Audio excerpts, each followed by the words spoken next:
Muito boa noite a todos vocês, telespectadores.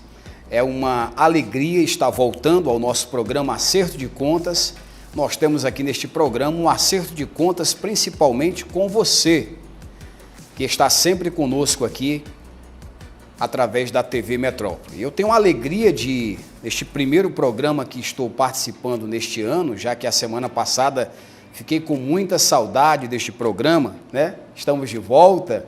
Eu tenho a alegria de receber aqui, juntamente com o meu amigo Rebouças, o meu xará, né? Meu xará, Bispo Márcio Monteiro, ele que tem formação em Direito, é advogado, ele é também teólogo, bacharel em Teologia, ele é pós-graduado em História e em Ciência da Religião e é o pastor presidente das Assembleias de Deus Cristo Salva. Bispo Márcio, é uma honra ter você aqui conosco. Uma boa noite, vamos estar aqui discutindo esses assuntos que são de muita importância e de muita relevância para a sociedade como um todo. O Brasil precisa de esclarecimentos e esses debates, pastor Márcio, eles nos trazem essa oportunidade da gente trazer uma luz, trazer um conhecimento. Luz é conhecimento, né? A própria Bíblia, citando a Bíblia, ela fala que o mundo jaz em trevas. E as trevas, se a gente voltar na historicidade da palavra, o momento de trevas foi um momento terrível, onde a sociedade viveu sob domínios, né? Domínios de algozes políticos, reis e etc. E hoje, talvez não seja diferente em torno de tudo que está acontecendo a nível mundial. Essa visão geopolítica que nós temos que analisar no hoje, no ontem e o que pode acontecer amanhã se a coisa continuar dessa forma, né? Então, nós vamos iniciar o programa de hoje falando sobre um tema muito relevante, sensível, tá? E que tem ocorrido uma mudança na sociedade. Nós vamos falar hoje sobre aborto. Nós vimos que na Argentina houve a aprovação do aborto da forma correta. Quando eu digo da forma correta, não é que seja correto o aborto. Longe de mim esse entendimento. Da forma correta porque foi feito por meio de uma legislação, né? A Constituição determina e os princípios do direito determinam no Brasil que ninguém é obrigado a fazer ou deixar de fazer algo senão em virtude de lei. Tudo aquilo que comanda as nossas vidas, que delimita, né, o que pode ser feito ou não ser feito, tem que ser em virtude de lei. Não pode ser por meio de entendimentos de tribunais. Então, na Argentina, o que foi que aconteceu? Houve, primeiramente, uma votação na Câmara dos Deputados, onde foi aprovado a questão do aborto, no sentido de que o aborto seja permitido em toda e qualquer situação. Uma mulher engravidou, acha que aquele bebê é um bicho ou é um objeto, ou seja o que for, menos um filho, porque eu não entendo como é que alguém mata o próprio filho, e ali ela praticou aborto. Depois, esta votação foi levada ao Senado da Argentina. E nós vimos aí semana passada cenas bárbaras, né? De pessoas nuas no meio da rua, as feministas, degradação do ser humano realmente, querendo a aprovação do aborto e conseguiram o seu intento, né? Houve a aprovação do aborto pelo Senado da Argentina, ou seja, é a forma legal, a forma correta de se aprovar um determinado comportamento como sendo legal ou ilegal, é por meio de lei. Aqui no Brasil nós temos visto o Supremo Tribunal Federal, nós temos assistido tristes, como juristas que somos, de ver o STF querendo legislar. Fez aí várias audiências públicas de 4 anos para cá, sobre a descriminalização do aborto, que ele não pode fazer. O STF, pela tripartição de poderes, ele não tem competência para tratar de descriminalização de aborto. Uma conduta que é tipificada como crime só pode ser descriminalizada pelo Legislativo. Então, para que o artigo 124, 125 e 126 do Código Penal Brasileiro sejam considerados sem efeito, que são os artigos que falam do aborto provocado pela gestante ou com seu consentimento, do aborto provocado por terceiro e pelo aborto provocado sem o consentimento da gestante, né? Esses que são os casos de aborto proibido no Brasil, porque nós temos 2 casos permitidos, que são o aborto necessário, chamado aborto necessário, que é aquele onde não há outra forma de salvar a vida da mãe. E aí, nesses casos, isso diante de um laudo médico, não pode ser uma parteira, não pode ser uma pessoa que não seja um médico, né, que diga, olha, o risco de morte da mãe é iminente. E aí a lei permite que se escolha entre abortar, né, ali o feto, a criança, né, o bebê já todo formado, chamado de feto, ou salvar a vida da mãe, ou fazer o parto e correr o risco da morte da mãe, que não é certa, ninguém tem como dar como certa. E o outro caso é o aborto, no caso resultante, né, gravidez resultante de estupro. Então, o aborto ele é proibido no Brasil, tendo duas exceções. Quando é para salvar, a única forma de salvar a vida da mãe, gestante, ou aborto resultado de estupro. E aí também são dois temas bem questionáveis. Mas o que é certo é, para que venha a ser legalizado o aborto no Brasil, é necessário que tenha um projeto de lei, né, no Congresso Nacional, que passe pela Câmara dos Deputados, depois vá para o Senado, né, e depois, se não tiver nenhuma alteração no Senado, vá para o presidente para ver se tem veto ou não ou promulgação. E se tiver alguma modificação no Senado, volta para a Câmara dos Deputados para depois ir para o Senado novamente. É assim que se faz uma lei, né, o trâmite correto de um projeto de lei. Então temos esse tema hoje bastante sensível no sentido de que estamos muito polarizados, existem pessoas que usam os argumentos mais absurdos, né, sobre a questão do aborto. Então vamos ver o que é que o nosso co-apresentador Márcio David tem a nos falar sobre esse tema, Márcio. Rebouças, eu trouxe aqui um relatório indo além das fronteiras do Brasil, um relatório mundial a respeito da legalização do aborto. E você citou o STF, né? Uma expressão que está sempre aparecendo quando o termo é STF, é que o STF ele foi provocado, né? Então eu quero apresentar um relatório aqui mundial e quero provocar o Bispo Márcio para que ele possa comentar como fica essa situação diante desses números em relação ao aborto. Nós temos um relatório que fala que mais de 600 milhões de mulheres em idade reprodutiva vivem em países onde o aborto é escolha da mulher, independente de má formação do bebê, estupro ou risco de vida para a mãe, ou mesmo independente de problemas socioeconômicos. Pasmem os nossos telespectadores para esses números. Em 26 países apenas, em todo o mundo, em apenas 26 países, o aborto é totalmente proibido. Em 39 países, ele é permitido quando há risco para a mãe.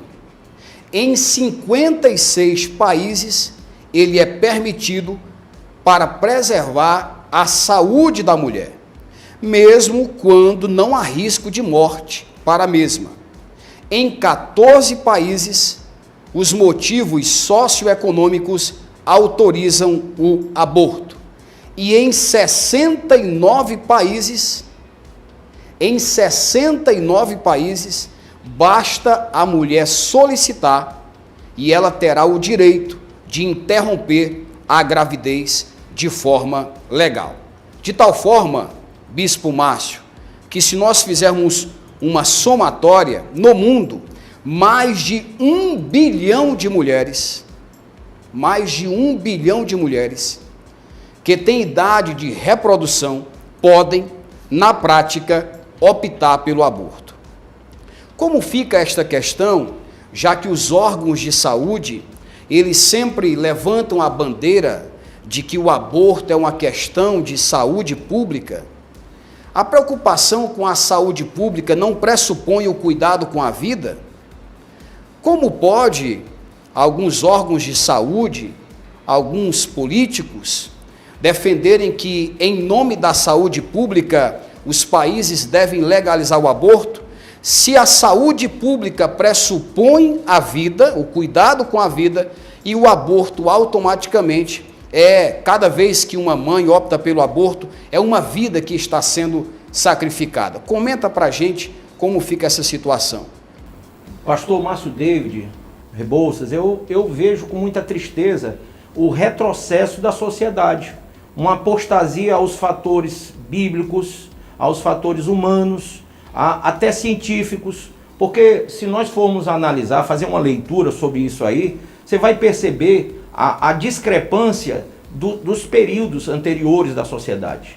Como se viam os nossos avós, como é que eles viam o aborto? Nós, que temos aí uma média de 40, 50 anos, como é que nós crescemos e ouvimos falar? Quando uma garota engravidava, na nossa época, nós tínhamos que casar, lembra disso? Então, há toda uma discrepância no nível sociocultural, há um desvanecimento não só do cristianismo, da visão cristã, sendo o nosso país um país cristão, né? Mas há um desvanecimento moral. E essa agenda 2030, ela trata sobre muitos fatores como este, tá? O aborto, a questão do desvanecimento econômico das nações para que se tenha um controle universal. Então eu vejo com tristeza que a sociedade ela está se desencaminhando cada vez mais. Essa coisa de dizer que o aborto ele serve para evitar doenças, né, para a mãe, de forma por causa dos abortos clandestinos. Isso, por causa de abortos clandestinos. Eu acho que a pessoa que não quer praticar um aborto, antes de mais nada, ela tome os seus devidos cuidados ao ter uma relação sexual. Primeira coisa é essa. Existe camisinha, existe vários tipos de remédios para evitar intrauterinos, para evitar a gravidez. Antes de mais nada, evitar a gravidez. Uma vez que ela venha, vamos imaginar uma coisa. A criança não tem culpa. Tá? A Bíblia ela é muito clara nos mandamentos de Deus, não matarás. E a palavra lá no original é não cometerás assassinato. E aí eu gosto de explicar porque tem gente que diz assim, mas como é que Deus diz não matarás e mandou, por exemplo, na Bíblia há ordens de Deus para matar povos, até meninos de peito, você vai ver. Né? Quando o rei Agag foi morto, né? Ou foi mandado ser morto por Deus, o primeiro rei de Israel, o rei Saul, ele tinha que matar Agag, mulheres, crianças, por ordem de Deus. Aquilo ali era um Deus que estava mandando matar um povo que se levantava contra, não somente ao regimento espiritual, mas a tudo. Aquele povo ali era um povo contrário a tudo. Quando a gente observa a palavra lá, é matar, não é assassinar. Quando os filhos de Jacó cometeram assassinato, a Bíblia diz que Deus se levantou contra o próprio Jacó também. O assassinato é uma coisa dolosa, é um crime, é quando eu resolvo tirar uma vida. Tá? E a que preço isso? Tá? Como o Carlos Rebouças falou, o doutor Carlos Rebouças, ele deixou bem claro quais são as possibilidades dentro da nossa Constituição, mas uma coisa importante da gente citar é o artigo 1º da Constituição, que é o direito à vida. Tá? Então, quando a gente imagina o direito à vida, que direito, que oportunidade de escolha se é dado a um feto? Essa criança que está lá sendo gerada, ela tem ou não tem o direito de viver? Esse ponto, Márcio, muito importante que você tocou agora, porque tem toda uma implicação legal em cima desse artigo da Constituição Federal. Por exemplo, o Estatuto da Criança e do Adolescente, o ECA, ele traz o direito do nascituro. Sim. Hoje, nós temos várias decisões, isso é coisa recente, tá? Não é coisa antiga, de mães que estão grávidas e pleiteiam uma pensão alimentícia. Alimentos gravídicos. Alimentos gravídicos, antes do bebê nascer, e é concedido, hoje é sedimentado no entendimento que o feto tem direito ao alimento. Veja bem, essa falácia da esquerda, Márcios, essa falácia da esquerda de que é meu corpo, então eu tenho direito, corpo, minhas regras. Já foi destruída há muito tempo. Primeiro pela ciência. Eu estava vendo estudos sobre gravidez, já é comprovado cientificamente que o corpo, olha que interessante a sabedoria divina, o corpo da mulher, ele aceita o feto dentro dela para se desenvolver, porque o organismo da mulher já entende que aquele é um corpo estranho, não é o corpo dela. Não é o corpo dela, é um corpo estranho. Essa é uma das explicações científicas para o desenvolvimento do feto dentro da mulher até o seu nascimento. E juridicamente falando, o direito de alimentos para o feto não é direito para a mulher. A mulher teve relações sexuais com o homem, entra na justiça, eu quero alimentos porque eu tive relações sexuais com ele. Não, eu quero alimentos porque não é para mim, é para o feto que eu carrego, porque eu tive relações sexuais com ele e agora tem um filho aqui dentro da minha barriga. Então, juridicamente, já está também claro que não é corpo dela. E se aquele feto tem o direito, a legalidade, o direito a alimentos, ele não tem direito à vida. E um detalhe... A incongruência é muito grande, não é isso? Interessante sobre isso aí é que quando a mãe entra com o requerimento dos alimentos gravídicos, se constatado for que aquela criança não é daquele cidadão, tudo que ele pagou de alimentos gravídicos, ele não tem direito a receber. O direito do menor, ou no caso aí do feto, fica resguardado. Ele só pode entrar com ação de danos morais, porque, afinal de contas, foi contra a mulher. Contra a mulher. Não contra o feto. Não contra o feto. Porque o princípio do ECA, só para esse entendimento do Márcio é muito legal, porque o entendimento é o seguinte, é o melhor benefício da criança. No caso do feto. Então, se o feto tem todo esse direito, se tratando de patrimônio, de alimentos, como é que ele não tem direito à vida? Bispo Márcio, o senhor, seu currículo, o senhor é pós-graduado em ciência da religião, né? Nós sabemos que estes cursos, eles objetivam apresentar um viés religioso, não apenas da corrente que predomina no Brasil, que é o cristianismo, né? Era importante o senhor comentar sobre isso, porque, por vezes, alguns movimentos sociais, políticos, que são favoráveis ao aborto, identificam nos cristãos, na cristandade, um movimento de oposição a isto.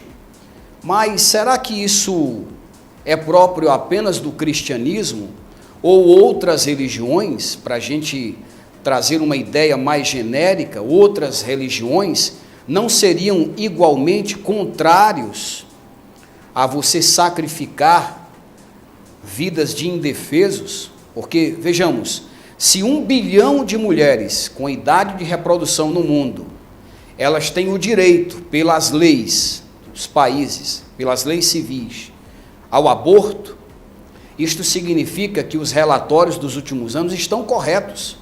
Ou mesmo eles não alcançam a quantidade de abortos que são praticados no mundo, porque os relatórios dos últimos anos dão conta de 45 a 55 milhões de abortos que são praticados anualmente, né? Como as outras religiões enxergam este debate? É bem plural o termo, porque você vai ver que a origem do aborto, o aborto em si, ele vai acontecer mais no nosso período, porque antes havia um sacrifício de crianças, de recém-nascidos. Agora, abortar o feto realmente é uma coisa que não é de muito tempo, não é uma prática religiosa de muito tempo. Agora nós vemos, principalmente no meio dos índios, há uma prática de abortar através de alguns produtos que eles tomavam, as ervas que eles faziam para abortar a criança. Isso aí em algumas aldeias indígenas, em alguns países africanos, isso é uma prática. Agora, nós vemos que, eu vou usar o termo que eles gostam, há uma cristofobia, entendeu? Já tem homofobia, tem tudo, tem que ter cristofobia também, né? E é a mais patente, a mais latente do mundo. Mais latente no mundo. Porque tudo eles querem trazer que os responsáveis são os cristãos. O cristianismo não tem esse viés. O cristianismo ele defende a salvação, o cristianismo ele defende a vida, o cristianismo ele defende a sociedade, o direito social, o direito de ir e vir. Se você fizer uma leitura do que Cristo deixou, em nenhum momento Jesus vai contra nenhuma lei. Ele mesmo disse, dá a César o que é de César e a Deus o que é de Deus. Então o cristianismo não entra nessa seara. Mas a sociedade corrompida, aí você vai ver um povo que tem origens religiosas pagãs, que avocam essas origens para suas diversas disseminações religiosas, denominações criadas, principalmente nos últimos tempos. Só na Índia são mais de 24 mil deuses. adorado. Você imagina, né? Então, várias práticas pagãs, várias práticas religiosas, hoje envolvem isso. Eu não vou falar objetivamente, até porque a gente está em TV, mas inclusive em alguns rituais satânicos, dentro do religiosismo afro, né? Alguma coisa, a gente sabe que existe, mas a gente percebe que isso, conforme lei, isso tudo é repudiado. Mas nós poderíamos afirmar que as 3 grandes religiões monoteístas do mundo... Vamos lá, cristianismo, islamismo e o judaísmo. Elas teriam o mesmo viés, o mesmo pensamento em relação à valorização da vida e contrariamente ao aborto? Sim, porque as 3 têm por pai, né? Por pai Abraão. E por Deus o Criador. Então, essas 3 têm isso como base. Por isso que eu digo, depois que o cristianismo, o islamismo e o judaísmo, ele é calado, vem esse monte de ideologia religiosa criada através de rituais pagãos, mentalidade que eu considero altamente diabólica, tá? E vai disseminando isso, a sociedade vai encarando como normal. Você vê que nós estamos ainda numa pandemia, mas se fala do novo normal. E esse novo normal vem com o quê?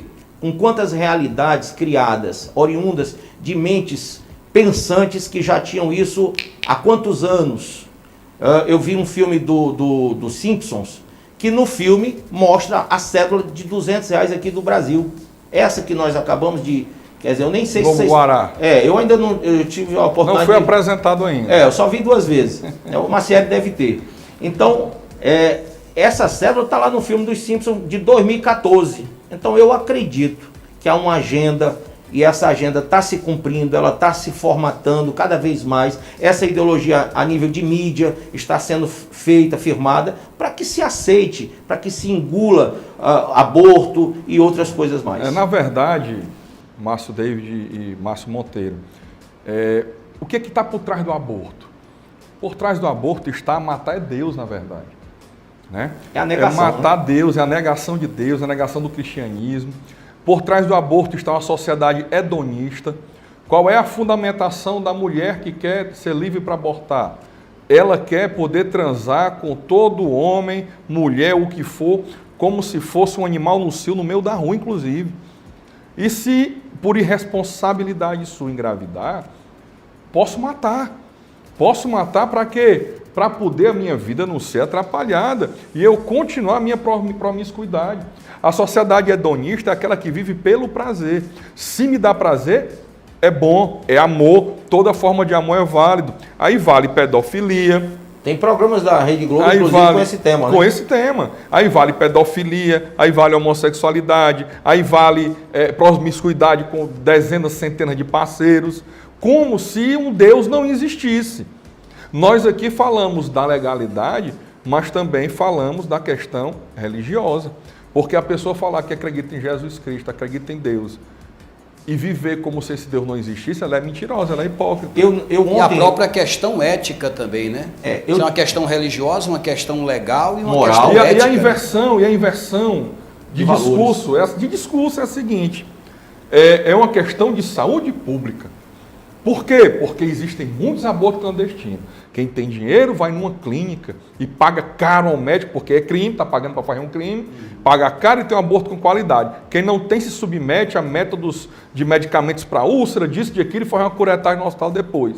E o pensamento é invertido, meu amigo. Na verdade, o que acontece é que são criminosos e criminosas, porque o corpo não é dela, o corpo é do feto. É criminosa a mulher, de acordo com a legislação brasileira, é criminosa a mãe que comete um aborto ou permite que se pratique um aborto em si. É criminoso o médico que pratica o aborto com o consentimento da gestante. É criminoso o médico que pratica o aborto sem o consentimento da gestante, porque existe pais que dopam as filhas e levam para as clínicas de aborto para abortarem sem o consentimento dela. Eu já vi vários casos, como advogado criminalista. E para finalizar, nosso tempo desse bloco está acabando, eu quero trazer a questão de que eu já vi vários casos de aborto. Por exemplo, uma mulher vai abortar, o namorado ou o noivo não quer.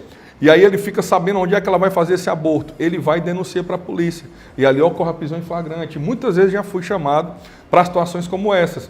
E o que acontece é o seguinte, o psicológico dessas mulheres, ninguém está me contando, eu vi. Eu vi, no momento da prisão, tanto das que fizeram aborto, como das que foi conseguido impedir a realização desse aborto, como eu vi elas no momento da prisão, como vi depois, como clientes que vão ao escritório, que estão respondendo o processo, e essas mulheres ficam destruídas emocionalmente. Inclusive, estatisticamente falando, há um crescente número de mulheres que cometem o suicídio pós-aborto, porque elas não conseguem depois encarar ou se encarar no espelho depois da prática. A depressão é algo certo que acontece com essas pessoas. E aqui uma última estatística, já que o Márcio falou em estatística, o Márcio David, uma estatística duas estatísticas. 1 em cada 5 jovens no Brasil já praticou ao menos um aborto. E mulheres com mais de 40 anos, 20% já praticaram aborto. Imagine aí a quantidade, é o pior crime. E a principal causa mortes no mundo. O mais indefeso de uma criatura é um feto e que é morto pela própria mãe que deveria proteger. Nós podemos chamar de pandemia, né? 55%. Nós podemos chamar de pandemia moral, pandemia ética, muito maior do que o coronavírus. Muito mais, né? O coronavírus nem se compara à pandemia de aborto, né? Mas nós vamos encerrar esse primeiro bloco e nós retornamos já. Fique aí, não saia.